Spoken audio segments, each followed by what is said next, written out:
Fala pessoal, mais um episódio do Pod Queijo, aqui em Uberlândia, Minas Gerais. Eu, Sérgio Cardoso, até o momento, recebo hoje, com todo prazer, uma pessoa sensacional, uma profissional espetacular, Eu vou ter que ler um pouco porque é tanta coisa que ela faz, para vocês entenderem, para depois eu falar o nome dela. Mas hoje o assunto é interessante, porque já trouxe assunto de contabilidade, já falamos de queijo, já falamos de barbearia, já falamos de marketing digital, tráfego pago, ainda falta um monte de coisa para a gente falar. E hoje eu trouxe cultura organizacional, gestão de mudança, comunicação corporativa, endomarketing. Vai explicar pra gente o que é endomarketing, experiência do colaborador, gestão de imagem e reputação, além de atuar no campo de ESG, que também ela vai explicar. Porém, antes de eu apresentar a minha convidada,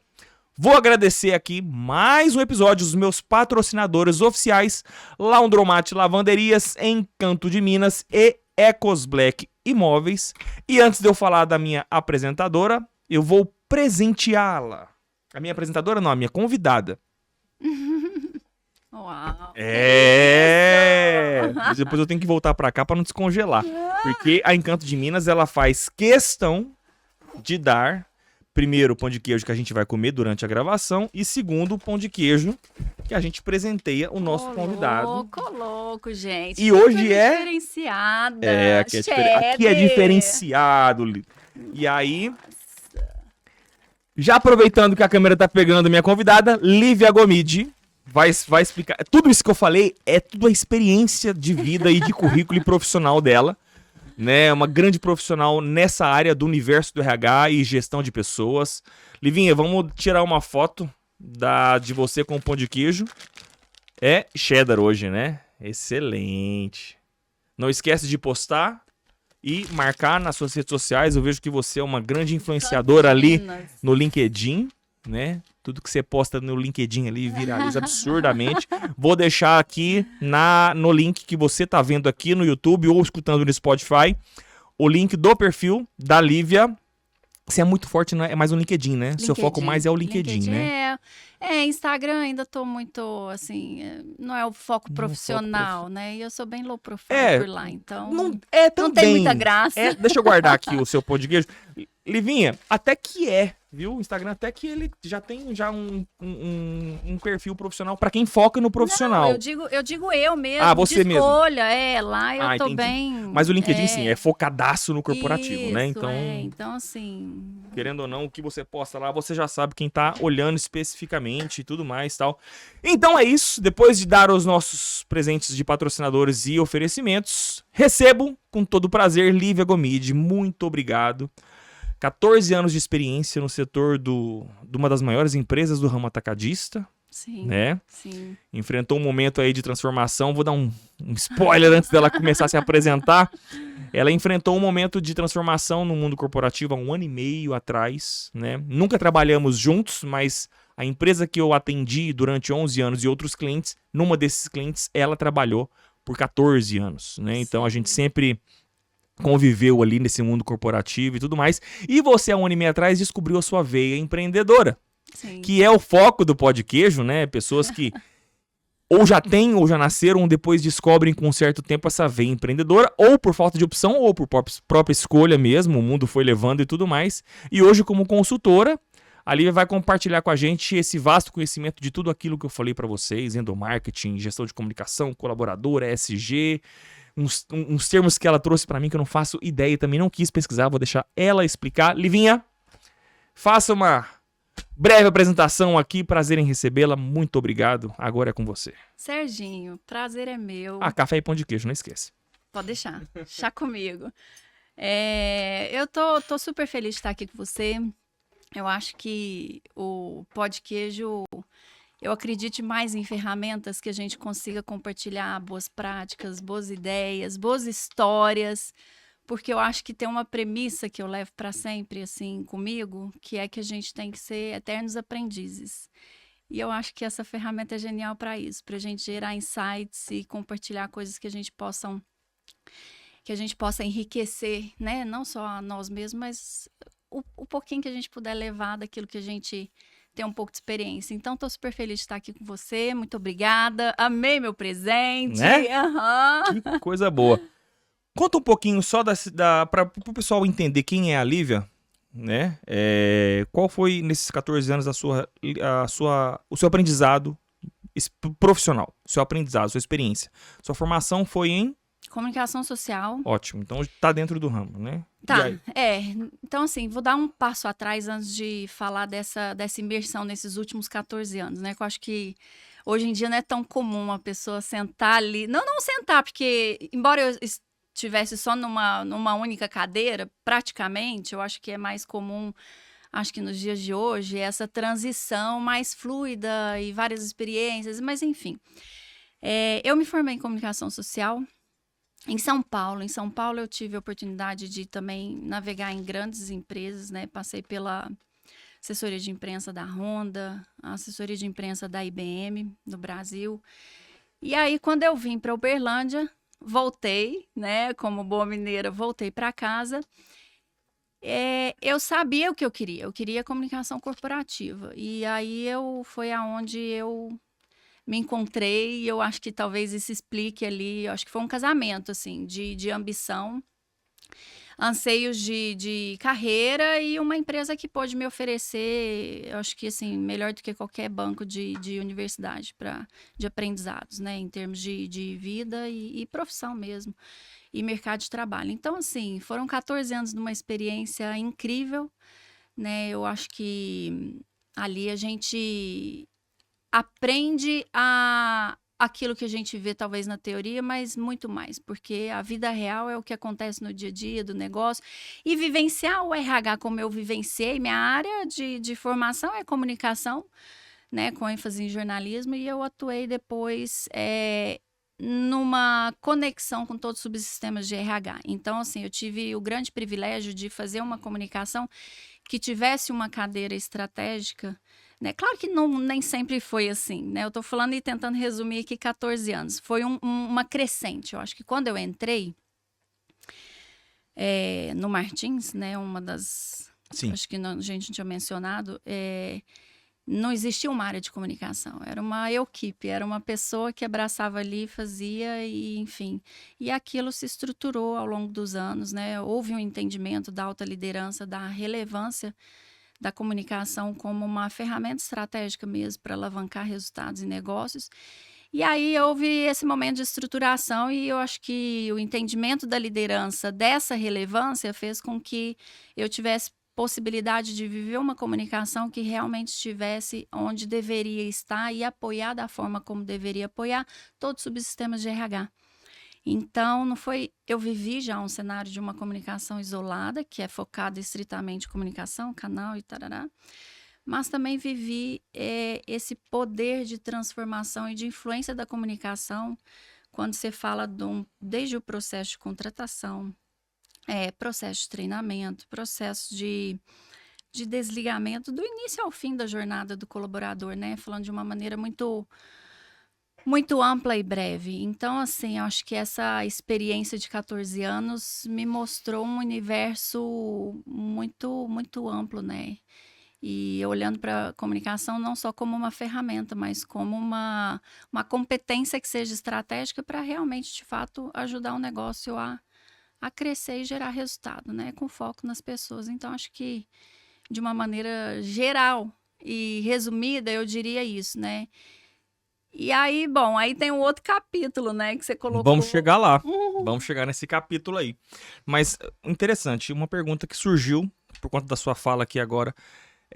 A empresa, 14 anos atrás, não tinha um setor comunicação social, não tinha um endomarketing e tudo mais. E, né, eu, atendendo o cliente, sabia realmente que não tinha, mas foi crescendo e dando poder para isso crescer lá dentro.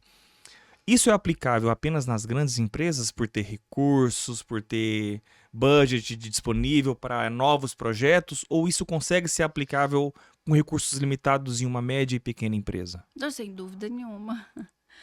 Eu acho que, assim, se o negócio que tem intenção de prosperar, e todo negócio é feito por pessoas, né? E se a intenção é gerar resultados, eu acho que não tem outro caminho que não passe pela comunicação. Aí, reforçando. Ok, eu também concordo. Eu acredito que isso pode ser aplicável e tem que ser aplicável para todas as empresas. Até porque se o cara é um pequeno, ele precisa pensar como grande para chegar como grande. Sim. O próprio Martins que você trabalhou é um cara que começou num carrinho vendendo produto de armarinho. E olha onde ele chegou. Então ele tinha o pensamento de grande e foi, né, agindo como tal. Como que as pessoas conseguem, mesmo pequeno, mesmo sem recurso, fazer esse tipo de comunicação para as empresas? Porque a gente sabe que hoje o que mais pega é a falta de comunicação dentro da empresa, gente. Da alta liderança pro funcionário, da alta liderança, às vezes, para o gestor que cuida de uma equipe, ou a alta liderança não está muito por dentro dos negócios e o gestor não é treinado suficientemente para cuidar de uma equipe que, enfim, como, né? Na sua experiência você já sabe, mas para uma pequena empresa, como eles conseguem fazer isso? O próprio dono tem que rebolar e trabalhar 24 horas por dia para falar, cara, eu tenho que fazer tudo, inclusive comunicar. Não, eu acho que, Serginho, com 40 ou 10 mil colaboradores, eu acho que o caminho é o mesmo. Quando há esse entendimento que a comunicação, ela é uma das grandes forças motrizes, eu acho que a gente pode dizer assim, de uma empresa que quer prosperar por meio das pessoas, existe um caminho a ser percorrido, não é através do dono, igual você fala, o dono, ele precisa. Eu acho que tem que entender estrutura, mas independente de ser um pequeno, médio ou grande, é criar uma linha, porque assim, eu tô falando da minha última experiência de uma empresa que estava em todo o território nacional, com quase 10 mil pessoas de forma direta e indireta. Então, assim, é uma complexidade diferente, mas quando a gente transporta isso para o pequeno e o médio, eu acho que a receita é praticamente a mesma. São os princípios básicos, né? Eu acho que é delegar, ter uma estrutura onde você consiga chegar de maneira rápida e eficiente para todas as pontas, para garantir que as pessoas entendam quais são as diretrizes, qual que é a mensagem principal do negócio, porque é por meio da comunicação que a gente fortalece uma cultura, a gente entrar de uma maneira mais consistente do que se valoriza, o que é aceitável, o que não é aceitável, quais são as mensagens prioritárias, para onde nós estamos indo, porque no fim da linha é quase que um alinhamento de expectativas. A empresa tem as expectativas, tem as suas necessidades de negócio e o colaborador também. Então, acho que é uma via de mão dupla quando há esse entendimento de que a gente precisa ter coerência daquilo que a gente está falando com aquilo que está acontecendo no dia a dia da organização, a gente consegue gerar uma relação de confiança com o colaborador. Quando e aí onde ele começa a entregar, entendeu? Então, quando você fala de comunicar alguma coisa com o colaborador, é das coisas mais simples até as mais avançadas? Um exemplo, existe regra aqui dentro da empresa. Você não pode vir com descalço ou de chinela havaiana.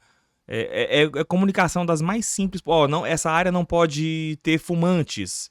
É alguma coisa desse estilo, até chegar aos níveis de regra. Olha, quando você for visitar uma empresa, você não pode falar certas coisas ou ir com certas vestimentas.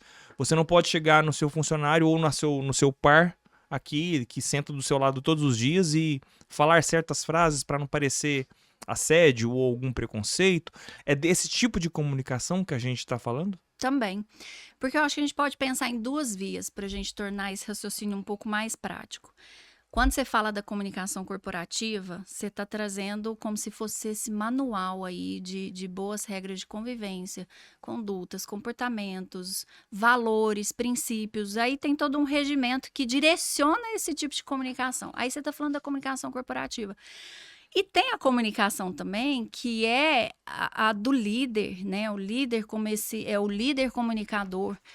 Quando há um entendimento dessa ferramenta como competência, aí eu acho que você tem uma cobertura importante, porque o líder, na ponta, ele é ali na essência, ele é o CNPJ trazendo para o CPF. Sim. É o cara que está traduzindo, ele é a empresa para o colaborador, né? Então tem a parte corporativa, é aquilo que os canais oficiais de comunicação eles vão trazer e direcionar do que se espera, quais são as mensagens, qual é a estratégia, o que a gente está fazendo aqui no próximo mês, no próximo semestre, no próximo ano. Mas tem a comunicação que é do líder, que está ali no dia a dia, né? Gerando esse ambiente de confiança, inspirando Dá um as exemplo pessoas. Você falou interessante. Dá um exemplo dessa comunicação do líder para a empresa. Vou dar um exemplo. Vamos supor que é uma empresa de 30 funcionários. Certo. O cara precisa comunicar. Ele não tem televisões e e-mails corporativos para distribuir para todo mundo, mas ele tem lá já uma empresa de 30 funcionários e tudo mais. Ele marca uma reunião numa sala grandona e fala com todo mundo. Dá um exemplo prático do que seria essa comunicação. E outra coisa, eu penso que depois que ele comunica e a reunião acaba, ele precisa deixar isso aos olhos dos colaboradores que escutaram aquilo, porque senão sai da sala e de repente esquece tudo. Dá um exemplo prático disso aí, só para entender. Um empresário médio ou pequeno que tá vendo a gente fala assim, cara, vou seguir o exemplo da Lívia, vou tentar fazer isso. Serginho, eu já tive situações de precisar que líderes comunicassem para a equipe fazendo reunião num posto, na hora que o caminhão tá ali fazendo transbordo, é o momento que ele consegue parar e fazer reunião e fazer um certo alinhamento. Em outro cliente também, ocasião em que o líder está no meio da floresta, o líder está com a equipe ali que tá, você entendeu? Tipo assim, é a hora que dá, É vamos a hora reunir. que dá, então o cara não tem um PowerPoint, ele não tem um apoio de tela, ele não tem um material, por isso que eu falo da comunicação como uma competência, porque aí quando ela está instalada no líder, e é quase que um casamento, você precisa, é o líder que deve trazer essa informação para o colaborador, porque tem líder que delega muito isso para os canais oficiais. Não, isso é papel da comunicação. A comunicação vai trazer. Eu preciso cuidar do meu operacional aqui, fazer acontecer, cumprir a meta do dia. Preciso vender. Isso não é comigo. E aí ele esquece de uma estratégia que vai fazer ele vender mais, que vai fazer as pessoas entenderem por que elas estão ali e o que está direcionando o negócio para ela entregar aquele pouquinho a mais naquela semana, entendeu? Então, assim, eu acho que quando a gente fica se valendo de grandes artifícios para a gente fazer a comunicação, a gente está se ancorando em muletas, porque quando o líder tem essa consciência, ele não espera o canal oficial e o corporativo cumprir, né? Ele chega ali, e eu tô falando aqui de equipe de 10 ou o cara que faz gestão de 100 pessoas, às vezes até mais. Você tem que criar as condições para você ser o cara que vai dar a notícia ali em primeira mão e alinhar, porque é você que está próximo das pessoas, você que entende. E outra coisa, a gente não faz isso sem conhecer, porque o que acontece muito, principalmente em grandes equipes, é isso. Você tá fazendo uma via de mão única, sem conhecer quem tá ali do outro lado, porque junto com aquilo, tem também o entendimento do colaborador, o que ele enxerga daquela mudança, o que ele enxerga daquele contexto que a empresa está ali, de repente, cobrando, né, um cenário diferente. Então, assim, eu acho que o líder, ele não precisa ter grandes armas para fazer uma boa comunicação. Sim, ele só precisa comunicar. Ele precisa comunicar.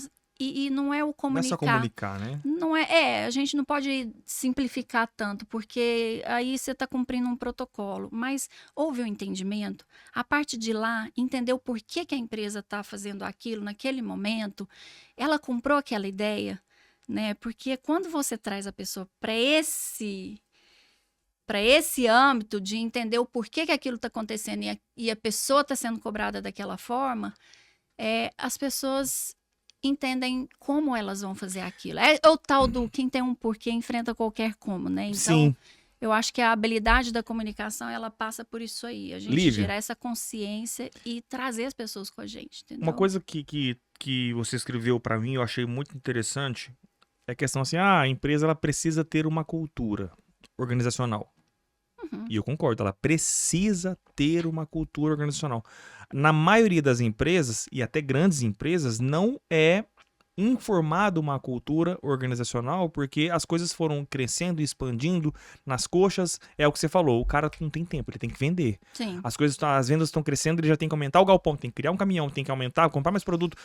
Cara, comunica na hora que der, do jeito que der, e os clientes, os funcionários vão sendo contratados também sem uma cultura, sem entender nada. Ele falou assim: tô aqui pra receber o salário.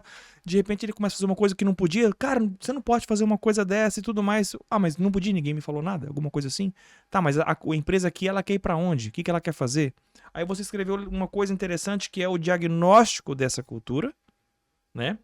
E o papel da liderança na manutenção dessa cultura saudável, da liderança, né? Da organização. Como que... Agora eu quero que você... Como... Tarará, né? Agora para amassar. Começa com como. Tarará, tarará, tarará. Como que pode ser feito esse diagnóstico da cultura dentro de uma empresa, de uma organização? E como, depois que é diagnosticada essa cultura, como que o líder ou o gestor da empresa consegue transparecer essa cultura de uma forma que a organização continue saudável, porque muita gente não vai concordar.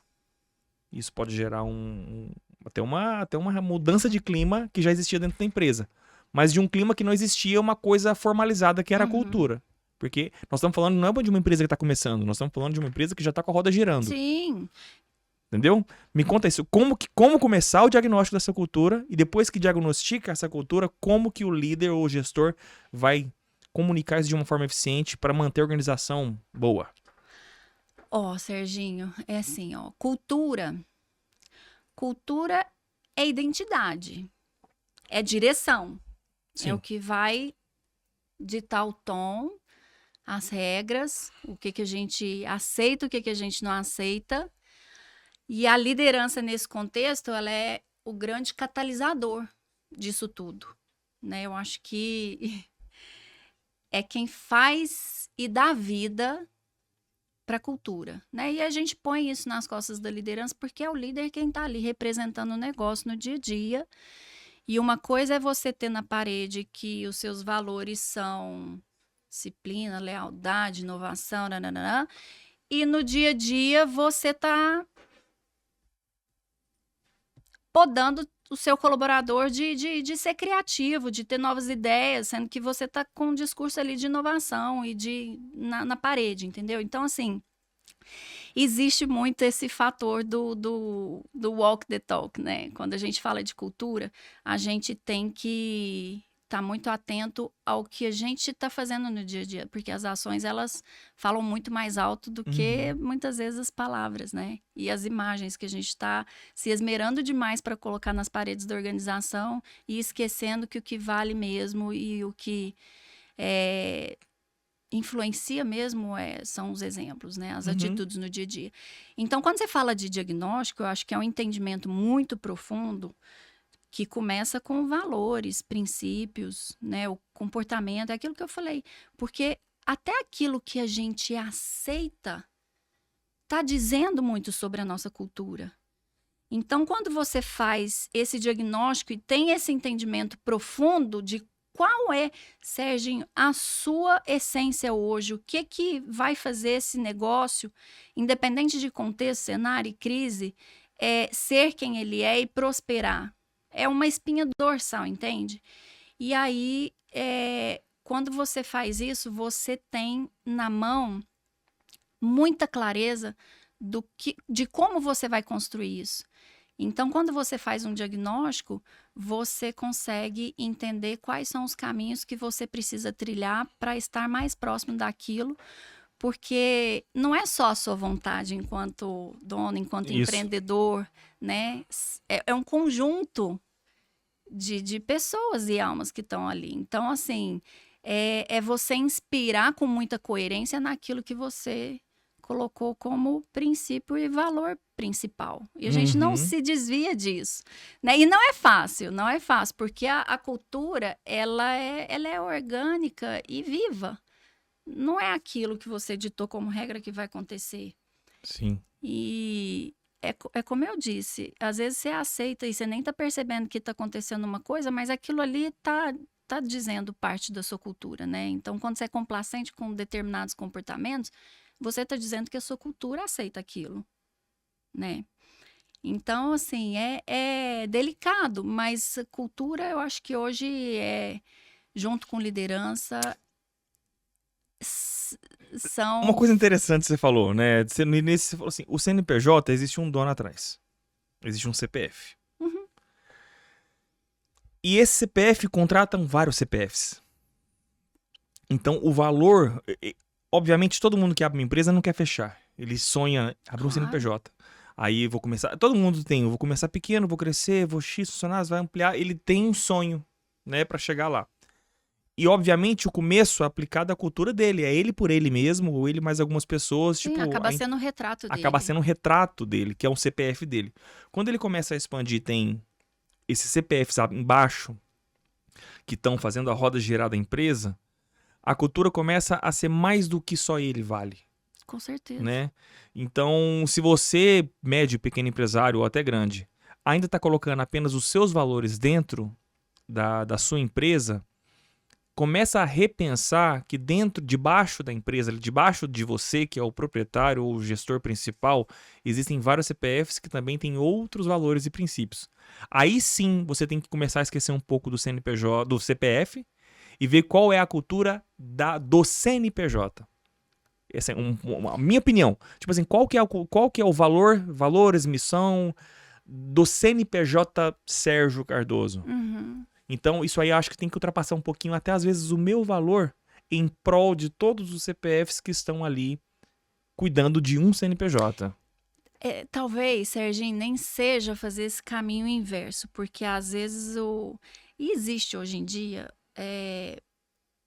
a maioria das grandes empresas, ao fazerem seus processos de contratação, faz o fit cultural, que nada mais é do que você fazer uma verificação. É como se fosse a compatibilidade. É bonito esse termo hoje, né? Fit cultural. Isso, tem um monte de termos aí que vão dando mais pompa pro negócio.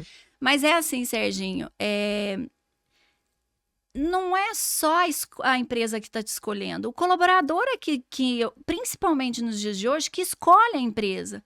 Então, é muito comum você participar de um processo de entrevista onde o entrevistado começa a entrevistar o recrutador. Né? Isso mudou bastante. Antigamente você entrava e saía calado, só respondia. Não, hoje você quer saber como que é o plano de carreira aqui hoje, né? Quais são os valores, o que vocês estão fazendo para cuidar da saúde emocional dos colaboradores. Então, assim, mudou, o jogo virou. Eu tenho tantos filhos, como é que eu posso ter uma qualidade de vida aqui dentro com os filhos lá fora? Você começa a ver a prioridade, não só da organização sendo colocada à mesa, entendeu? Então, assim, precisa haver esse casamento. Então, é muito comum, porque quem não se adapta...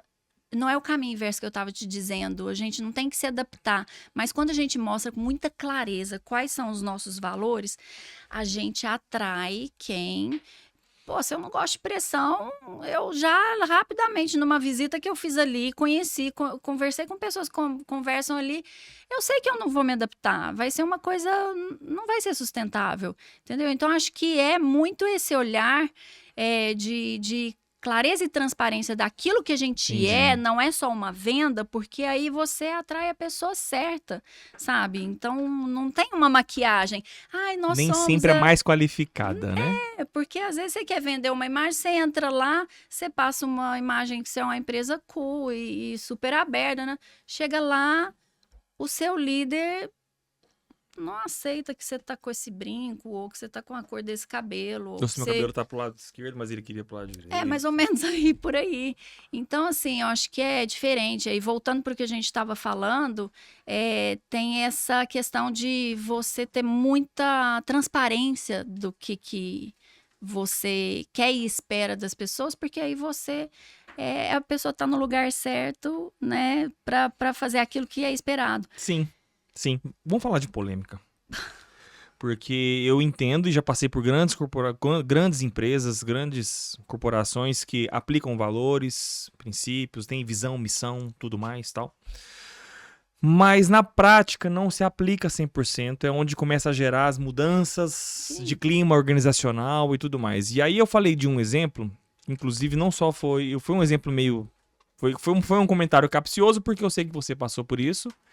E não só você, conheço outras mulheres também que já passaram grandes dificuldades que quando viraram mães, tiveram que fazer algumas escolhas, mas a escolha era certa. Depois da minha licença, eu vou voltar a trabalhar e tudo mais. E começaram a entender que, nossa, depois que eu virei mãe, a chave deu uma virada. Porque antes eu queria muito realizar essa realização profissional. E hoje eu entendo que não é só a realização profissional. E a realização pessoal de ser mãe, né? Querendo ou não, ainda o mercado beneficia a mãe da licença maternidade. Já o pai sofre. É aqueles 5 dias e olha, se a empresa não for cadastrada como empresa cidadã, é só aqueles 5. A que eu trabalhei quando eu tive a Alice me deu mais 15. Uau! Então foram 20 dias. Aí eu aproveitei e tirei férias. Para ter um pouco mais de tempo com ela, com a minha recém-nascida. Mas muitas, quando voltam de licença, tem a demissão em cima da mesa. E não era isso que a cultura da empresa estava pregando, né?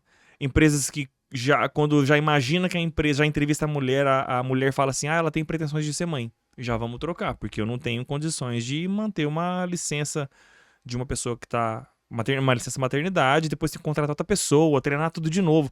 Existe ainda esse preconceito, existe ainda, recente, pessoas que vieram gravar comigo que passaram por isso. E outras pessoas que voltaram, a empresa se manteve, mas era aquele trabalho de entrar 8 horas na empresa e ir embora às 18 horas, os filhos crescendo, a vontade doida de passar a vida com os filhos, ver eles crescendo, participar das coisas. Participava quando dava, no tempo que sobrava. E de repente o tempo passa. Que aí eu tô dizendo isso porque foi o que você passou, né? Com os seus filhos a gente trocou uma ideia. Então eu queria entender agora essa questão.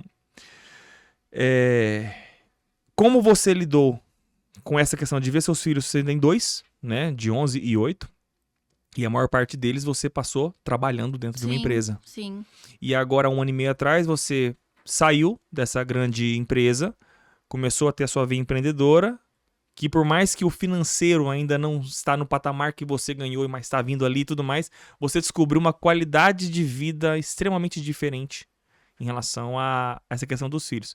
Conta isso, conta essa mudança pra mim, pra quem tá te assistindo. Porque muita mulher passa pela mesma coisa e às vezes tem medo de falar, eu não posso largar, mas ao mesmo tempo fica naquele aperto, meus filhos, enfim. Ai, nossa, Serginho.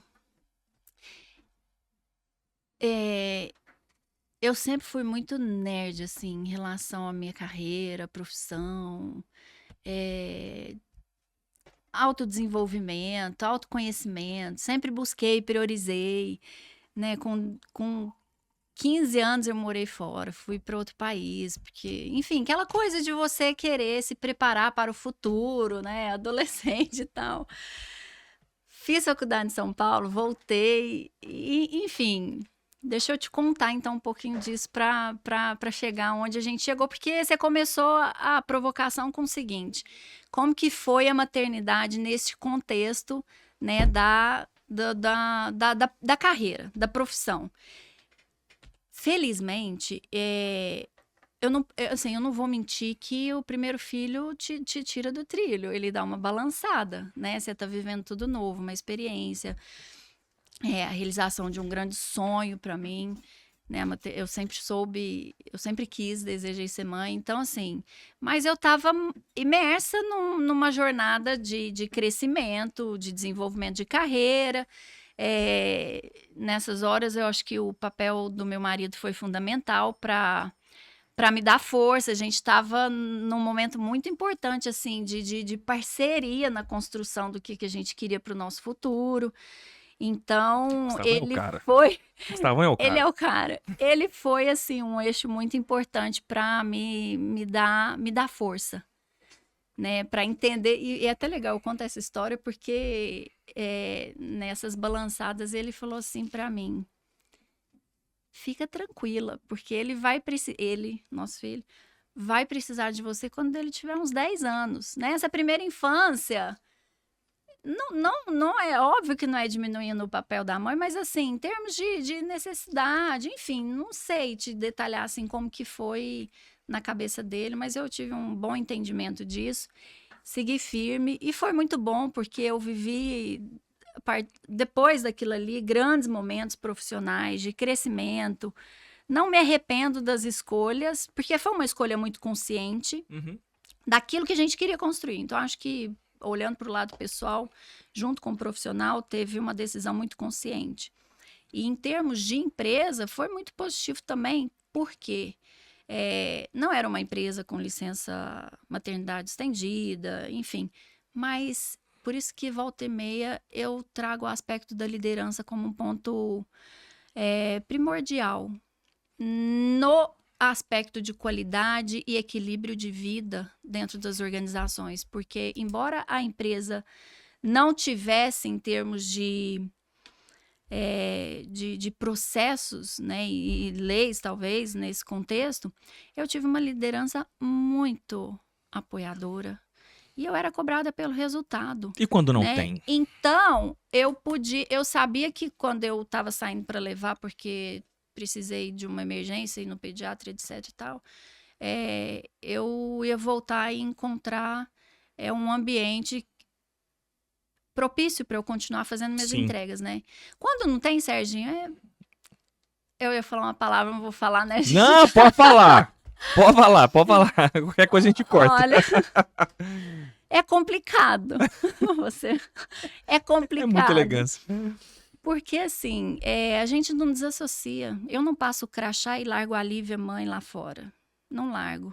Então, assim, como que eu posso fazer uma entrega de qualidade se eu sei que meu filho tá ali? Estou pegando situações extremas, Sim. tá? Como um exemplo. Que meu filho tá ali com febre e, sabe? Eu sempre fui a mãe que levou o menino na natação 7 horas da noite, porque era ali, eu tinha que cumprir aquela jornada e aí a gente vai fazendo adaptações. Você tem que trabalhar com a habilidade máxima, assim, da flexibilidade e organização para você adaptar um contexto que te exige uma entrega naquele horário comercial. E aí, quando você não tem essa liberdade, você começa a deixar de entregar com qualidade, porque você tá com a cabeça lá, principalmente quando a gente fala dessa primeira infância. Então, eu acho que não existe, eu digo, saúde mental se você não tiver esse apoio, né? E eu acho que muita coisa recai sobre mãe, pai, não tô dizendo só sobre a mãe não, pai também, mas... então, assim, eu acho que quando não tem é um problema muito grave para a organização, porque o colaborador, ele não tem jeito de desassociar e ele vai deixar de entregar em algum momento, sabe? E eu venho percebendo que ao longo dos últimos anos, vem se falando dentro das empresas e reuniões dessa questão da visão mais humana da liderança. Sim. A liderança ela tem que começar a enxergar as pessoas com um olhar mais humano. Começar a entender que as pessoas têm filhos, têm compromissos pessoais. Às vezes tem que abrir mão de alguma coisa. Tem uma mãe, um pai doente, Exato. Tem um amigo, não é só no eixo familiar. E se eu te falar, Liv, que aí eu queria muito você... Eu tenho uma resposta, mas a minha visão ela é muito mais ignorante. Né? Eu começo a ficar até nervoso quando eu começo a tocar nesse tipo de assunto. Porque o que eu vejo, e tem muitos, porque eu conheço muitas pessoas de indústria que conversam a mesma língua. Meu chefe é um bosta. Por quê? Porque ele não é humano. Porque ele não tem uma visão humana. Porque eu passei um dia um negócio assim, meu avô morreu, só liguei pra ele e falei, cara, não tem negociação. Vou lá ver lá o meu avô. Aí, não, tudo bem, vai lá e tal. Mas, né, fica tranquilo, eu tô com o celular no notebook, qualquer coisa, na última urgência você me liga. Cara, eu no caso, na posição de um chefe, falaria, bicho, desliga o celular, desliga o notebook. Não é o momento. Vai. Isso. E vai, passa com a sua família, vai ver lá hoje, amanhã. Não é amanhã o dia.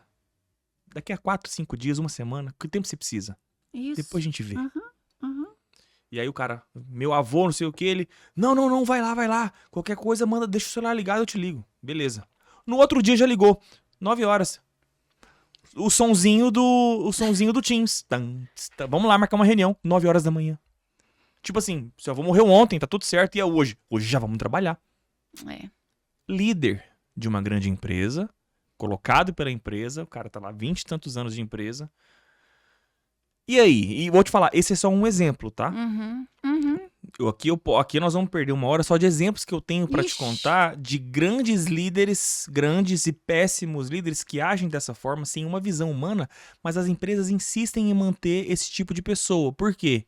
É aquela pessoa que já dá o sangue pela empresa, Ele não existe mais vida pessoal. É aquele cara que tá focado no resultado. Mas isso é Aí- certo? Isso é certo? Eu não acho certo. Mas é que muitas empresas estão se mantendo assim. E estão mantendo lideranças desse tipo. Aí eu te pergunto, por quê?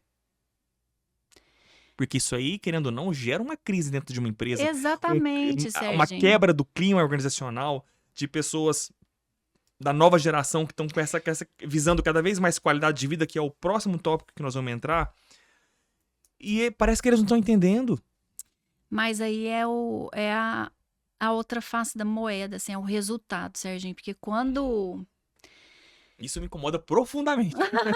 Não, eu acho que é grande realidade. A gente não pode generalizar, mas é uma grande realidade. Mas eu acho que quando você tem uma cultura que sustente esse tipo de cenário, você pode olhar lá que o índice de turnover é altíssimo.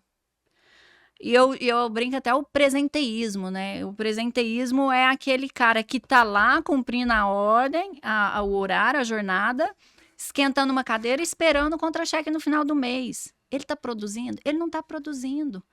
Então, assim, tem que enxergar, porque você tá falando de um contexto que é real. Eu também já vivi isso demais. Né? Mas você tem que ver também o que isso traz de resultado para a organização e para aquela própria liderança a curto prazo. Porque hoje em dia as pessoas não aceitam mais isso. Então, assim, quando você se depara com um ambiente de trabalho desse, cara, você não vai ficar. Você não vai aceitar um negócio desse. E as coisas estão mudando. Antigamente as pessoas engoliam muito e viviam em ambientes super tóxicos. Seja porque eu preciso, seja porque eu não estou enxergando uma outra possibilidade. Uhum. Mas hoje as coisas começaram a mudar. Então as pessoas não ficam. Eu acho Os que é mais antigos ainda complicado. ficam. Os antigos ainda ficam por conta da criação. Os novos, eu acredito que eles estão trocando fácil. Não, e troca às vezes até por muito menos, né, Serginho? Então, assim, eu acho que para empresas que estão preocupadas com o futuro e com daqui Esse é o para ponto. frente, porque a gente está sendo obrigado a mudar pelas gerações que estão chegando. As coisas não funcionam mais como funcionava antigamente. E quando eu falo de antigamente, eu estou falando de 5, 10 anos atrás. A pandemia veio e mudou um tanto de coisa e nos forçou a olhar para um tanto de processos e legislação de uma maneira diferente. Vamos falar de um tópico que não tá aqui? Vocês estão num assunto que você deve estar deparando com seus clientes, novos clientes aí, direto. Home office. E aí? Home office, cara, minha opinião, tá? Se vocês tiverem a sua, ok, eu tenho a minha. Home office veio para revolucionar. Ele E mostrou... já foi e voltou. Já foi embora a pandemia o home office veio para mostrar que as empresas conseguem faturar o mesmo tanto ou até muito mais, deixando o funcionário lá dentro da casa dele com toda a estruturinha lá de escritório, com notebook e tudo mais. Eu sei que tem algumas que são obrigadas a ter o presencial, né? Um atendimento de balcão, algumas coisas assim e tudo mais. E aí eu fico vendo empresas que decidiram por obrigação a todo mundo ir para home office, porque a pandemia não liberava ninguém, as vendas cresceram muito, de repente as coisas foram voltando ao normal e as empresas voltando presencial. Eu não entendi esse movimento. Serginho, E muita gente pé da vida porque fala, cara, se eu tava vendendo muito mais, a empresa crescendo muito mais, por que voltar ao presencial? Vou gastar hora para deslocar, podia estar com meus filhos aqui, podia estar cozinhando minha comida e tudo mais. Agora a empresa vai ter que gastar a internet deles para eu poder, um papel higiênico, o copinho, o café, você não podia gastar tudo aqui em casa. Eu não tenho, me explica esse movimento, por que empresas insistem em voltar no presencial, sendo que eles tiveram a experiência de muito mais sucesso no home office? É delicado, essa é uma questão delicada, Serginho, porque assim... Porque a comunicação também começou a mudar por conta da pandemia. Total, mas hoje a gente tem instrumentos e ferramentas que facilitem isso. A tecnologia trouxe um monte de coisas que muniram as equipes para fazer gestão à distância, enfim, não é uma questão de estrutura e tecnológica, não é isso aí, a gente já passou essa barreira. Eu acho que é uma questão cultural, porque quando a gente trata adulto como adulto e a gente cobra responsabilidade e resultado, a tendência disso funcionar, deste modelo funcionar, é muito mais alta. Mas a gente sabe que isso não é uma regra. A gente lida com seres humanos. Então, nessa hora, a gente respira, porque... Eu fui o que eu fiz. Então, a gente respira porque, assim, a gente está falando de continuar com nível de entrega e de produtividade num contexto diverso. Porque você... E aí, Serginho, olha a complexidade, porque você está falando de uma equipe... E tem gente que não pode, tem gente que pode, tem áreas que você consegue absolutamente fazer aquilo em home office. Você fala assim, gente, eu sou muito mais produtivo, porque ao invés de estar ali naquele deslocamento, eu tô cuidando de coisas da minha casa, que antes eu ia ter que cuidar depois das 7 horas, e eu tô mais feliz, e eu tô... Enfim... Por isso que eu falo que é delicado, porque não é um cenário para a gente discutir práticas que a gente consegue fazer e manter aquele nível de resultado e de entrega. A gente está falando de uma diversidade de contextos, histórias e de pessoas dentro desse aspecto do home. Eu acredito que o gestor, ele precisa entender a realidade daquela pessoa. Bom, eu tenho um liderado aqui. Como é a realidade dele? Qual é o resultado que ele precisa entregar? E outra, qual é o modelo de vida que ele leva? O gestor, ele não precisa ser seu amigo pessoal, de saber da sua vida, a parte mais íntima da sua vida. Mas ele precisa entender pelo menos o básico da sua vida pessoal para entender o modelo da sua realidade. Eu vou dar um exemplo para você. Exemplo meu. Já tive gestor que eu sempre fui comercial. Eu não bato ponto. Né? A última vez que eu bati ponto eu tinha...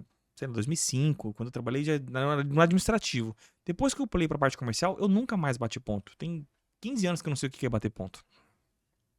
E quando eu entrei em multinacional, sempre como comercial, sempre home office, não bato ponto. Então, cara, se você não bate ponto, você tem que ser muito bom na gestão do seu tempo. Sim, fundamental. Né? Ah, mas eu não sou muito bom de gestão do meu tempo, não sou muito bom de organização. Eu nunca fui bom de organização. Mas eu sempre fui muito bom. Então, se você não é muito bom de organizar o seu tempo, seja bom na entrega do resultado.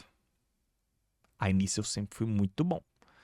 E eu já tive gestor que falou assim, cara, ele não me ligava muito pouco, porque o resultado sempre vinha. Qual que era o foco da minha função? Entregar resultado. Obviamente tinha que se relacionar com o cliente, isso eu fazia. O resultado vinha. Ele não estava preocupado se eu estava vendendo deitado na cama, num banco de praia ou na Argentina. Sim, Ele falava, cara, não me resta saber o que você está fazendo aqui agora. Concordo. Você está entregando resultado? Tá, mês que vem eu quero o dobro. Se vira, se você quiser fazer isso dormindo, boa sorte. Me entrega o resultado. E eu entregava. E já tive gestor que me ligava todo santo dia 8h01. Sendo comercial, eu não bato ponto, entregando uma das maiores contas da empresa. E me ligando todo dia, 8h01, 8h04, 8h07. E aí, tudo bem? Tá conectado? Não tô conectado. Tô tomando café com a minha filha. Meu dia vai começar hoje 9 horas da manhã. E ele achava aquilo um absurdo. Um absurdo. Por quê? Não era a cultura da empresa. Eu falei, peraí, eu fui contratado nessa empresa pra cuidar de uma conta, não fui cobrado o horário nem nada. Eu tenho um resultado pra entregar. Por que você me cobra estar conectado 8h01 da manhã? Eu não bato ponto. Por que eu tenho que estar online? E outra, pra satisfazer um ego, uma vaidade. Não é regra da empresa. Aí que tá. Valor da empresa é um, valor do líder é outro. Se você não satisfaz a vontade do líder, ele tem o poder de não fazer com que você faça parte da empresa.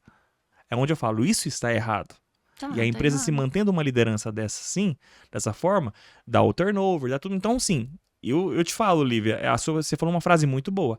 A preocupação é com o futuro. Porque hoje ainda se mantém muita pessoa nesse nível de gestão dentro das empresas, e grandes empresas. É a famosa frase, né? A gente não se demite, não pede demissão da empresa, a gente pede demissão do chefe. Do chefe. Porque, por isso que eu falei, volta e meia a gente vai trazer liderança, porque a liderança, ela é a representação máxima da empresa ali perante os funcionários. Então, assim, esse líder, ele tá coerente com aquilo que a gente espera, com aquilo que a gente prega? Em termos de respeito, de liderança, de gestão, de processos, de cumprimento e assim, no fim da linha, é o que ele é o comportamento, é o exemplo. E aí não adianta, cara, porque se você tá, igual você deu esse exemplo aí do chefe que te ligava 8h01, ele não é um cara que tá te inspirando, não é um cara que tá te motivando, Nunca. ele tá gerando coisas contrárias. Você não. Não, na gestão dele, a equipe inteira antiga trocou. Então, Ninguém foi desligado. Todo mundo pediu conta, porque não aguentava. então, é o contexto real. E aí cabe ao RH dessa organização entender qual que é o tipo de liderança que a gente vai influenciar, que a gente vai formar para dar conta do dia a dia, dos negócios, da entrega dos resultados. Então, assim, é claro, você tem a sua personalidade, você tem o seu jeito, mas a gente tem, às vezes, as premissas, né, que vão ao encontro, não de encontro, que vão ao encontro do que a gente prega como valores, né? Legal. Eu vou pegar uma pergunta daqui, juntando com uma outra que você escreveu. Você falou uma coisa interessante agora, né? A pergunta é a seguinte: em cenários de crise, a empresa precisa vender. Eu acredito que em momentos legais o RH tem certa força nas empresas. E teve empresa que o RH era o setor mais forte da empresa. Falava RH, todo mundo, opa, respeite, porque o RH realmente é top para essa empresa. Em cenários de crise, quando o resultado começa a despertar uma preocupação dos acionistas ou do dono da empresa ali, dos gestores, eles começam a falar assim: RH, infelizmente não vamos ter que seguir a sua regra, porque o resultado não está vindo, a gente precisa agora de fortalecer o resultado. E de repente o RH, em certos momentos, ele perde força na empresa. Talvez seja por isso que às vezes lideranças que não são tão boas se mantêm, porque o foco mudou. Esqueceu a comunicação, começou a preocupar com o resultado. E aí eu acredito que é uma reviravolta, um cenário de crise total quando o RH perde força na empresa. Você já passou por momentos que o RH estava muito forte e que realmente conseguia criar uma positividade dentro da empresa, e momentos que o RH perdeu força e falou: cara, o que a gente está fazendo aqui? Não, olhando para minha experiência, eu diria que não. Eu considero que os RHs, falando dos últimos que eu tive experiência, exerceram um papel muito importante de influência em contextos de crise, seja crise externa ou crise interna. Porque, voltando para aquela questão, o negócio ele é feito por pessoas, né? Então, eu acho que o RH, ele detém toda a força que a empresa precisa para poder fazer acho que é o casamento, Serginho, entre os processos, estratégia, pessoas, né, para trazer os resultados. Então, trazendo para o aspecto pessoal, acho que não tive experiência. E as empresas hoje que você atende? Estão sofrendo com alguma coisa também, ou eles priorizam que o RH seja uma voz com poder dentro da empresa? Voz com poder. Eu acho que o RH, ele ocupou, de uns anos para cá, uma posição muito estratégica dentro da organização. Eu também acho. Antigamente, eu acho que o negócio, ele era meio apartado. Hoje em dia, não. O RH, ele está dentro do negócio. Ele não está desassociado. Então, não existe discussão, né, na mesa de alta liderança, onde não há uma cadeira para o RH tomar as decisões de negócio, junto com o negócio. Então, assim, é o que eu tenho visto, e eu acho que é a forma como deveria ser, porque é indissociável, né? Então, se a gente está falando de pessoas, se a gente está falando de negócios, a gente está falando de pessoas, e se a gente está falando de pessoas, a gente está falando de... E é assim que eu enxergo também. A minha opinião pessoal é isso que eu enxergo também. Então, se você é uma empresa que já tem uma estrutura de RH, dê um poder para a voz desse RH. Porque senão você está simplesmente criando um setor ali de bibelô.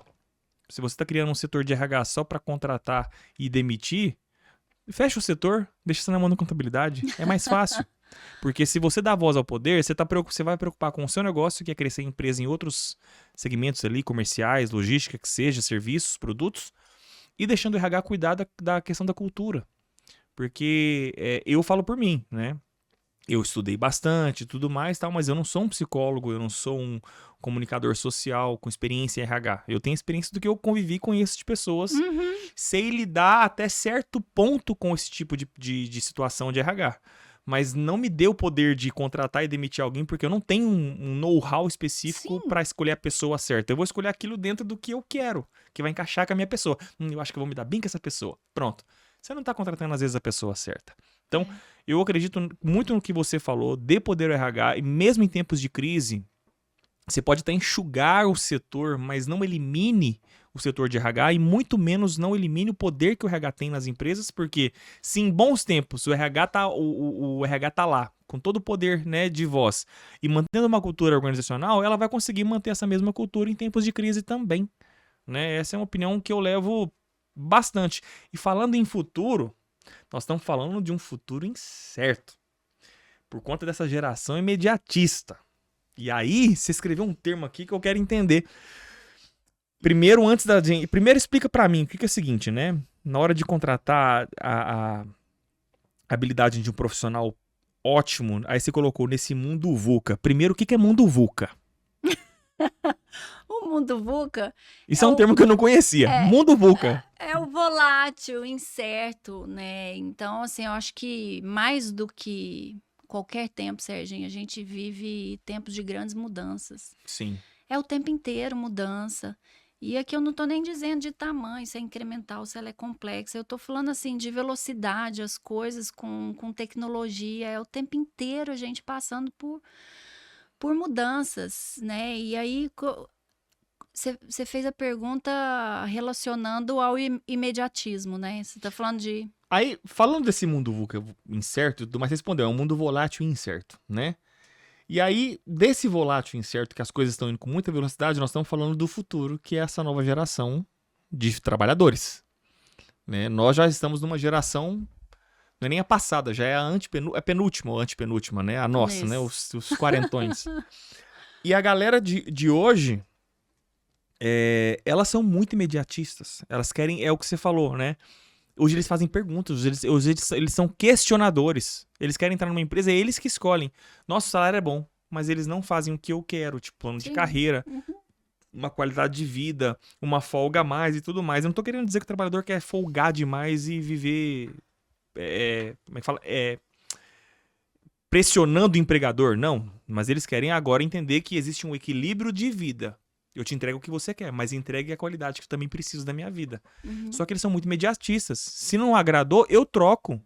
Eu troco até por menos. Eu troco pela mesma coisa. Eu troco por R$100 a mais, mas eu não fico aqui.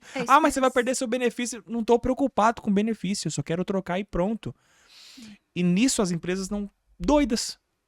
Elas não sabem o que elas fazem. Gente, eu não consigo mais mão de obra porque o que eu converso com todos os meus patrocinadores, mas todos os meus amigos que têm empresa, ele fala, Sérgio, não consigo manter a mão de obra. Primeiro que está em falta. Principalmente as de baixa renda. Né? E a segunda que eu tenho também não é qualificada. Aí eu tenho que ficar treinando. A pessoa não gostou de uma vírgula que foi feita aqui dentro. No outro dia ela nem aparece. Ela não está preocupada com a multa, ela nem aparece. Então, como lidar com essa expectativa dessa nova geração que quer tudo para ontem, né, no mercado de trabalho? Porque ou eu tô falando uma besteira grande, eles não são imediatistas e nós, de uma geração passada, estamos tendo uma visão distorcida em relação a isso. Eu acho que faz sentido. Eu só acho que a gente não deve generalizar. O que eu vejo muito, Serginho, dessas gerações é assim... eles buscam muito mais uma questão de propósito, de flexibilidade, de autonomia. Então, assim, eu acho que tem um aspecto... Eles querem um crescimento rápido, né? Eu acho que, ao passo que as gerações anteriores tinham uma certa paciência para a construção e priorizavam muito mais a estabilidade do que o crescimento rápido, eu acho que esse cenário, ele mudou e a gente está vendo isso o tempo inteiro, igual você está dando exemplo aí que você conversa e todo mundo reclama disso. Então, eu acho que é uma realidade que a gente tem que lidar, mas também, porque assim, não é uma via de mão dupla, né, Serginho? A empresa, ao mesmo tempo que tem essa necessidade dessa geração, tem a necessidade do negócio, né? Então, assim, eu acho que quando a gente pensa no aspecto de imediatismo, ele tá por conta de um contexto louco que a gente vive, desse mundo VUCA que a gente trouxe o conceito, porque tá tudo mudando muito rápido e a gente tem uma necessidade e as coisas estão realmente num ritmo muito mais acelerado. Mas eu acho que não seja na prática, assim, tão real. Eu acho que a gente não pode generalizar. Eu acho que o aspecto aqui, assim, existe. A gente vê, sim, uma boa parcela, e a depender do setor que você vai, isso fica mais evidente, dessa questão da velocidade, de autonomia. Então, acho que são duas coisas que a gente tem que lidar. Mas quais são as habilidades que essas pessoas estão desenvolvendo dentro desse, para navegar nesse contexto? As pessoas têm pensamento crítico voltado para a solução de problemas? Tem inteligência emocional para lidar com as adversidades? Né? Sabe, liderança inspiradora, e eu estou falando liderança não é gestão de equipe, é no âmbito mesmo de você influenciar positivamente, engajar as pessoas que estão ao seu redor para um objetivo maior, macro. Comunicação também como uma dessas habilidades.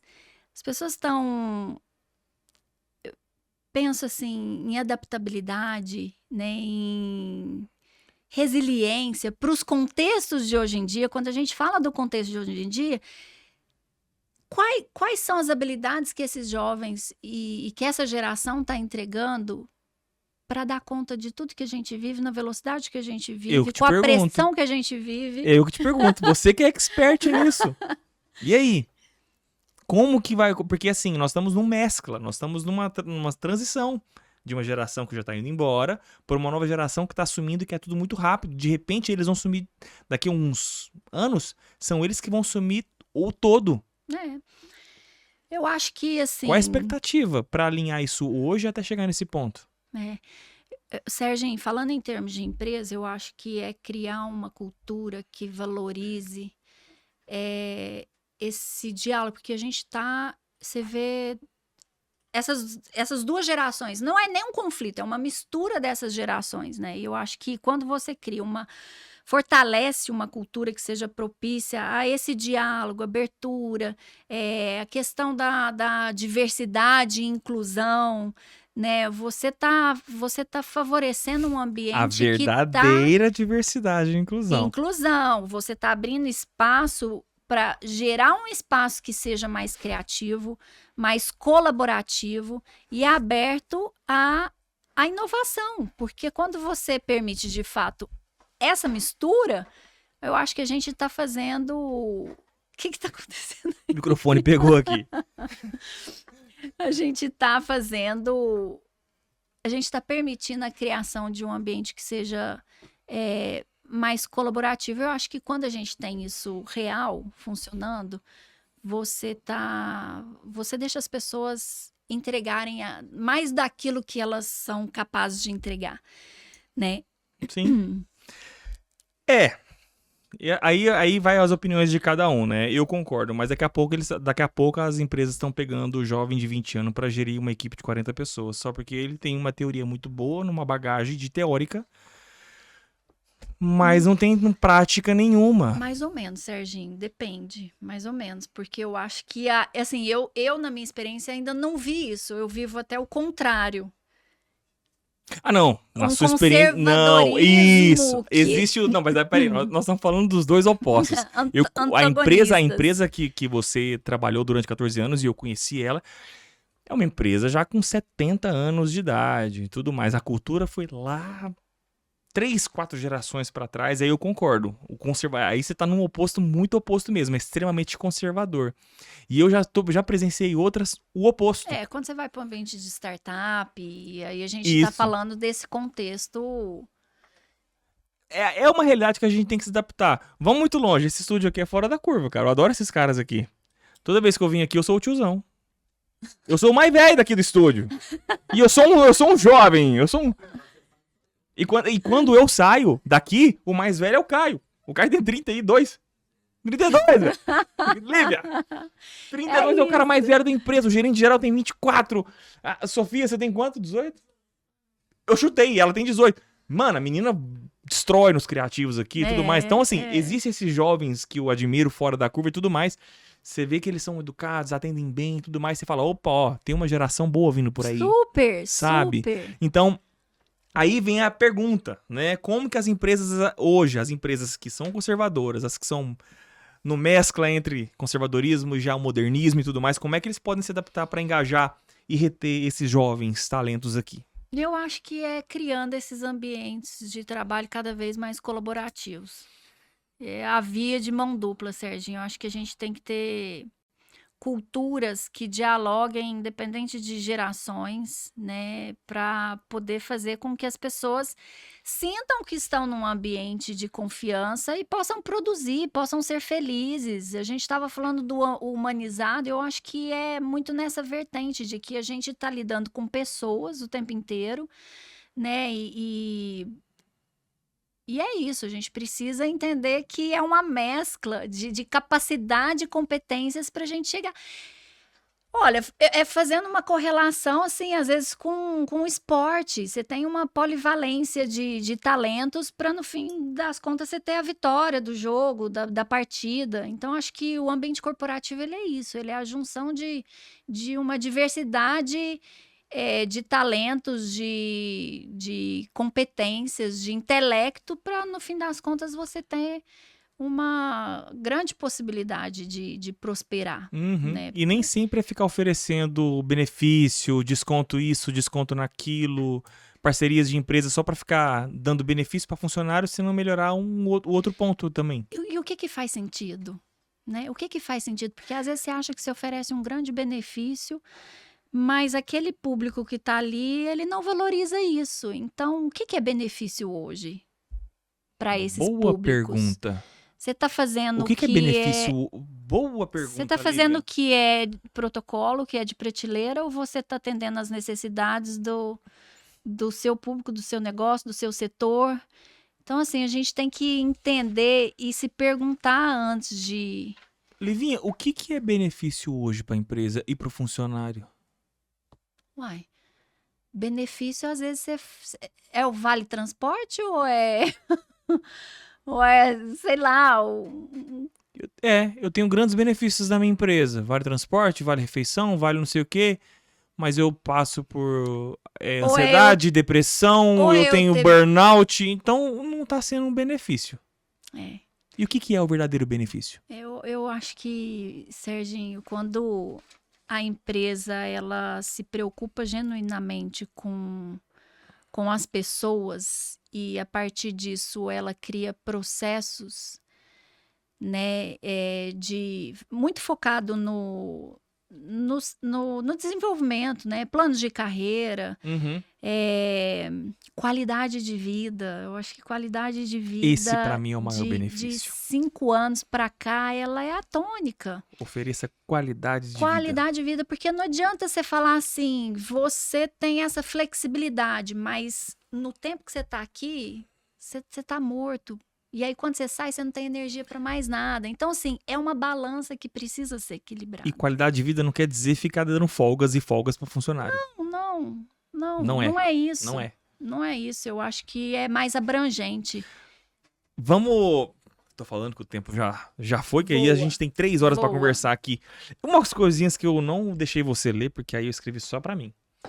Que é umas perguntas polêmicas aqui, mas não tão assim, mas para você é super fácil. Você acha que as empresas hoje, elas exageram no foco nas metas, sacrificando até a saúde mental dos colaboradores? Sim e não. Né? Eu tô falando de pular de ambição para ganância.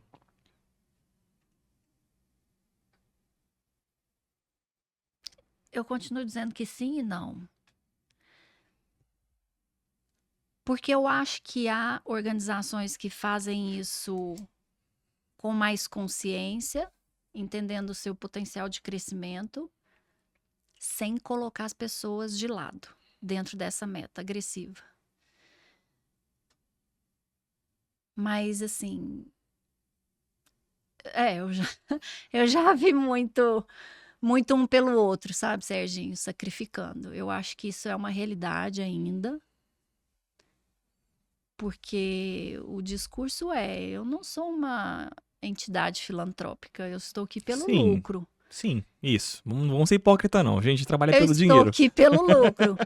Mas eu acho que de uns tempos para cá tem ficado muito forte a questão de colocar as pessoas no centro, Uhum. né? E quando a gente fala de colocar a pessoa no centro do negócio, da estratégia, a gente está falando do que a gente trouxe antes no tópico de qualidade de vida, Sim.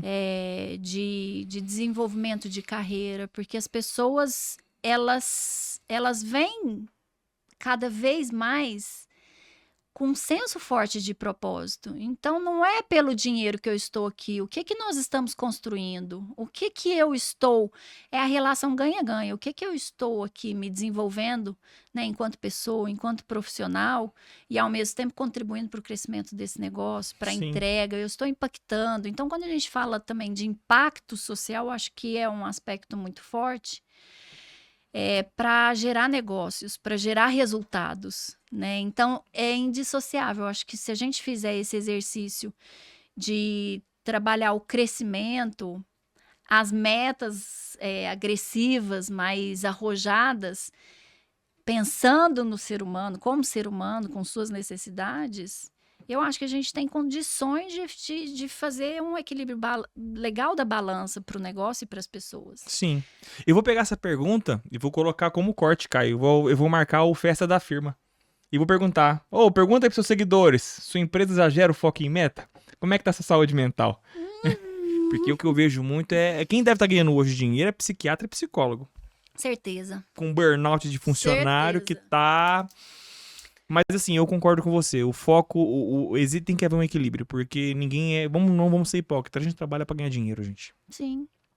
Meu sonho é o quê? Meu sonho de criança. Meu sonho de criança é trabalhar na empresa tal pra ela ficar muito rica. Não, seu sonho é casar, ter filhos, viver bem, ter tempo com eles, viajar com eles. Tudo. É uma coisa pessoal que você tem. Então você trabalha pra ter dinheiro pra realizar o seu sonho pessoal. Não o inverso. Se no meio desse caminho mudou o seu objetivo em alguma coisa pra você focar e deu sangue pela empresa, que você é só um registro. Gente, Então, o trabalho, ele é um meio. Ele é um meio. Ele não é o fim. Ele não é o fim. Não é o Exato. fim. E a gente pode crescer e se desenvolver nessa jornada, né? Porque eu acho que fica muito assim, quando eu estiver na tal posição, quando eu isso. Não, eu acho que... Aí você não vive o processo. Não vive o processo. E a beleza, eu acho que tá nessa caminhada, nessa jornada, né? Exato. Daí que você constrói grandes coisas. É. Os líderes atuais estão preparados para lidar com essa nova geração ou ainda tá preso naqueles métodos antigos? Acho que você respondeu isso, né? Eu acho que, né? eu acho que assim... Tem empresas como a que a gente sabe que aqui você trabalhou, eu trabalhei, que ainda tá preso no método antigo. Sim, tem os dois, mas eu acho que tem uma galera nova, tem uma liderança nova mostrando como que se faz de Só um que eu acho que eles precisam abrir o olho. Porque a nova geração tá vindo e é inevitável, gente. O tempo tá passando. Tá vindo, mas eu acho que o grande barato disso, Serginho, é a inspiração que fica, porque tem uma liderança jovem no país mostrando a capacidade de se fazer por meio das pessoas coisas extraordinárias. Então, assim, eu só acho que se a gente tiver uma visão assim do lifelong learning, você já deve ter escutado esse termo. Termo bonito, né? Bonito. Que é a gente nunca parar de aprender. E o aprender não é o formal, num banco de faculdade, numa apostila. É numa conversa. Numa conversa. Você tá numa conversa com uma pessoa mais experiente, um processo de mentoria. Eu acho que quando a gente está aberto para isso, a gente começa a entender as perspectivas que a gente tem de progredir. Em termos pessoais e de carreira, né? Então, assim, eu acho que a liderança... Qual que foi a pergunta? A liderança... Se eles estão preparados, né? Para essa nova geração ou vão ficar presos ainda lá nos métodos antigos. Quem não se... Por isso que eu falei do lifelong learning, porque quem não se preparar... Sim. já era, já está ultrapassado, não fica, não se sustenta. Então é a tal da mudança. Por isso que eu falei de mudança, e a gente fala de mudança o tempo inteiro. Ou você se adapta. Só pra gente traduzir, né? Não sei se eu vou falar a tradução certa, mas é uma vida longa de aprendizado, né? Basicamente, se fosse Sim, isso, né? o aprendizado Um contínuo. lifelong learning, aprendendo sempre, aprendendo de forma contínua, enfim. Exatamente. É isso. E quem não faz isso, Vai ficar pra trás. fica para trás, acabou. É isso. Agora vamos falar assim, você largou, você foi desligada, assim, há 1 ano e meio atrás na empresa, né? Sim. E aí você foi hoje você é empreendedora, Lívia, né? Hoje você tá na parte de consultoria organizacional de tudo isso que você falou pra gente, Sim. né? Você foi por opção, você já tinha isso em mente lá quando você era CLT, e assim, quem sabe um dia eu vou fazer por mim. Ou simplesmente você foi levado a falar assim, já que eu estou desempregada, entre aspas, vou começar alguma coisa pra mim. E de repente foi. Essa é uma pergunta. Aí quando você responder essa, já responde a próxima. Você ainda acha que tem muitas pessoas dentro das empresas CLT presas ali no automático, com medo de empreender? Vamos por partes. Vamos por partes. Serginho, sempre foi um desejo. Então você sempre quis. Sim, e talvez é o lance da coragem, né? A coragem... Vamos falar o medo. O medo, ele é um grande paralisador das pessoas. E eu acho que a grande diferença da geração atual é esse ímpeto de arriscar, Eu não tenho medo, essa não. vontade de mudar, de fazer coisas diferentes. Eu sempre tive a vontade, mas assim, a zona de conforto, ela tem um poder enorme de fixação. E às vezes a gente vai ali, deixa o curso da vida te levar, né? Então, acho que foi a maior mudança da minha vida. E foi um empurrão que eu precisava para fazer as mudanças que eu já tinha lá no meu íntimo, assim, um desejo, né? Então, assim, eu falo que hoje eu vivo uma maternidade que eu nunca vivi antes, né? E que se eu não tivesse passado por isso, eu já fiz esse questionamento algumas vezes. Gente, e se não tivesse acontecido? Eu estava... Não que não estivesse legal, porque eu sempre tive muito cuidado, assim, em ser protagonista da minha carreira. Não deixar que as coisas acontecessem por força da natureza, Sim. sabe? Então, assim... Mas já me questionei também sobre isso. Então, eu acho que nada acontece por acaso. E foi num momento... E aí, voltando, conectando com o que eu brinquei que quando... Eu tive o primeiro filho e o meu marido falou, não, com 10 anos ele precisa de você. Eu ia falar isso agora. Com 10 anos. Eu ia perguntar, quando é que o Gustavo falou aquela frase dos 10 anos? Faz quanto tempo isso? Então, foi com 10 anos. Há 10 anos atrás ele falou. Foi há 10 anos. E quando você foi desligada, o Henrique tinha 10. Tinha 10 anos. Aí. E assim, foi engraçado, né? Foi uma fase que... Gustavo Diná. Diná. E ele tava desafiador. Tava desafiador. E tem a rede de contato maravilhosa, isso aí eu posso falar. Mas... A rede de apoio também, né? A rede de a apoio. rede de apoio, não. A rede de contato, não. Rede de apoio. Obrigada pela correção. Que sempre foi e até hoje é maravilhosa, mas foi... Sabe quando chegou aquele momento que fala, eu precisava estar aqui, onde eu estou hoje. Então, assim... É Deus escrevendo certo por linhas tortas, como ele sempre fez na minha vida. E eu sei que eu tô no lugar certo por uma série de coisas que foram se alinhando a esse meu novo momento, né? Foi uma das grandes mudanças que eu vivi e que me trouxeram pro melhor lugar que eu podia estar. Porque eu tive condições de trazer... uma autonomia e uma flexibilidade que eu nunca tive. E passar mais tempo com os pipi. Passar mais tempo e ser mais dona dessa agenda. Eu sempre fiz, eu sempre tive um cuidado muito grande com a organização, gestão do tempo, para fazer dar certo, e nenhuma bandeja, nenhum prato cair. E hoje, não que esteja mais fácil, mas mais no meu controle, entende? Perfeito. Muito bom, Lívia. E aí, termina com a gente aqui, com a última pergunta pra gente poder encerrar esse belíssimo episódio, que eu ficaria aqui mais horas conversando e sugando esse pensamento seu, seu conhecimento. Como é que você vê o futuro do RH? E principalmente do empreendedorismo no Brasil, com toda essa mudança e velocidade de informação a nível supersônico? Supersônico, acho que essa é a palavra. Primeiro fala do RH. Como é que você vê o RH no futuro do Brasil? Eu acho que essa pergunta é complicada. Você me apertou agora sem me abraçar, Serginho. Ué, Mas eu acho que é o seguinte, Serginho. Eu acho que o RH que se basear em dados, né, usar dos instrumentos que a gente tem hoje, né, de People Analytics, inteligência artificial, para tomar melhores decisões acerca de gestão de pessoas, né, criando esses ambientes colaborativos, né, colocando o ser humano no centro com todas as suas necessidades, gerando ambientes de confiança, eu acho que são os RHs que vão mais prosperar. Né? E aí, quando você fala de empreendedorismo, eu acho que vai na mesma via, né? Pensando assim no impacto que as empresas estão causando e deixando para as comunidades, para o mundo como um todo. Eu acho que é uma discussão que tem que estar presente nas pautas das organizações, né? De uma maneira muito responsável, de uma maneira muito verdadeira e intencional. Eu acho que a palavra é essa, intencional, porque quando a gente fala de construir resultados que sejam sustentáveis, a gente tem que ir por vias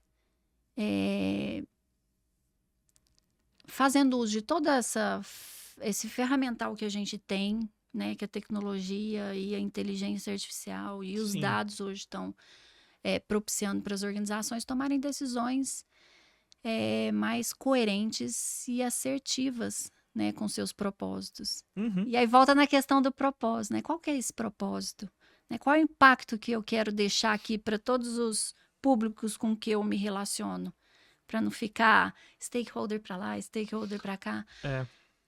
Eu acredito muito no que você falou. A do empreendedorismo é fato, né? Seja responsável, faça tudo de uma maneira responsável e intencional. Da parte do RH, aí opinião minha, né? Eu concordo muito com essa questão de utilizar os dados, né? Porque os analytics estão aí. Hoje tem ferramenta absurda para você coletar tudo e poder analisar. A inteligência artificial. O que você está fazendo com isso? A inteligência artificial tá aí para ajudar, mas não deixe a ferramenta e a inteligência artificial tomar a decisão por você. Sim. Porque ela é um suporte. Ela é a ferramenta que pode te ajudar a fazer filtros de análise e até de pessoas para você escolher aquela pessoa. Mas no final, tenha a conversa com a pessoa, entenda? Porque no final nós estamos falando de pessoas. Uhum. Nós não estamos falando de máquinas. Né? Às vezes o dado daquela pessoa não está tão bom, o meu dado não está tão bom quanto o seu. Uhum. Mas se você conversa comigo e com você, o gestor aqui, ele fala, pô, mas o Sérgio pode não ter aquele dado específico, mas na conversa ele despertou uma coisa que é o que eu preciso. Então, utilize as ferramentas, mas no final... Eu acho que esse arsenal que a gente tem de ferramentas e tecnologia é para ajudar a gente a sair de um certo nível de subjetividade. Sim, sim. E aí a gente consegue tomar decisões que sejam mais assertivas. Né? Não é delegar a essa tecnologia e a esses dados esse poder de decisão. Senão fica fácil. Não. Aí não precisa nem de mim, nem de você. Mapeou, tá lá, esse o perfil, não é. Eu acho que é justamente a gente usar o que a ciência traz pra gente, a ciência de dados traz pra gente, tomar melhores decisões, basicamente. Né, Serginho? Isso aí. Livinha, adorei o papo. Amei o nosso papo. Infelizmente o nosso tempo já estourou, mas depois a gente pode marcar. Eu acho que esse assunto ele sempre se renova, né? Super. E aí a gente pode trazer depois vários tópicos, vários assuntos e tudo mais, os mais relevantes para a época. Mas hoje agradeço a sua presença. Bacana demais a nossa conversa.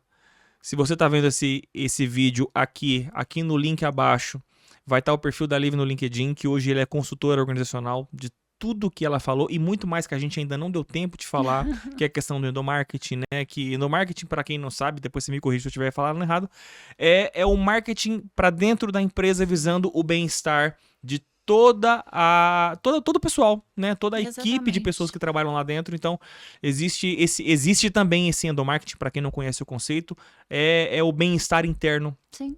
Das pessoas, fora a questão de ESG também, que aí é uma visão totalmente sustentável das empresas, questão do ambiente sustentável, diversidade, inclusão, é um monte de coisa o ESG, né? Então tem muita coisa que faltou falar e que se você quiser saber mais, se você quiser uma consultoria neste ramo, nesse segmento para sua empresa, tá aqui, uma profissional que eu super indico, tá aqui o perfil dela no LinkedIn também, se você quiser também colocar o arroba também, depois eu coloco aqui embaixo disponível, mas enfim, meios tá aí, o online tá aí para isso. Agradecer aqui, antes de encerrar, os meus patrocinadores oficiais, de sempre aqui me apoiando nesse 2024, com muitas novidades para 2025, já o ano tá acabando. Obrigado, Laundromat Lavanderias, Ecos Black Imóveis, Encanto de Minas, com esses deliciosos pães de queijo. Livinha, fica meu agradecimento por você ter aceitado o convite, trocado ideia aqui comigo. É uma honra ter sempre pessoas excelentes para enriquecer mais ainda o Pó de Queijo, que no final das contas eu quero promover pessoas e negócios, mas não só estar aqui para te promover. É promover também alguém que está assistindo esse episódio e falar, cara, era isso que eu precisava escutar. Então, trazer pessoas também que vão oferecer conteúdo para ajudar as pessoas, eu acho que hoje é o meu grande propósito. Né? E eu acredito que eu tô conseguindo. Então, manda uma mensaginha final e aí para eu dar o tchau para essa galera. Serginho, só agradecer e te parabenizar pela sua vontade de... Eu acho que você está prestando um grande serviço, né, trazendo todos os temas que você traz. Eu acho que você colocou aí como uma missão, e é uma missão mesmo. Eu falei um pouquinho lá no começo que eu acredito demais nas várias ferramentas que a gente tem, e a gente trazendo o conceito do aprendizado contínuo. Isso aqui é um grande momento de a gente fazer trocas de conhecimento e ter insights, né? Então, assim, parabéns pela sua iniciativa. Aprendi pra caramba. Tô super fã do Pó de Queijo. Já vi alguns episódios anteriores e torço muito pelo sucesso. É isso aí. E vamos em frente. Vamos em frente. Então, pessoal, é isso. YouTube, Spotify, não deixa de seguir @podqueijo1 no Instagram, também no TikTok, no Spotify, todos @podqueijo1. Então fica aí, não é falta de comunicação para você ver este e outros excelentes conteúdos. Se perder o episódio completo, pode acessar qualquer um desses canais. Se tiver dúvida, chame a gente no direct. Até a próxima.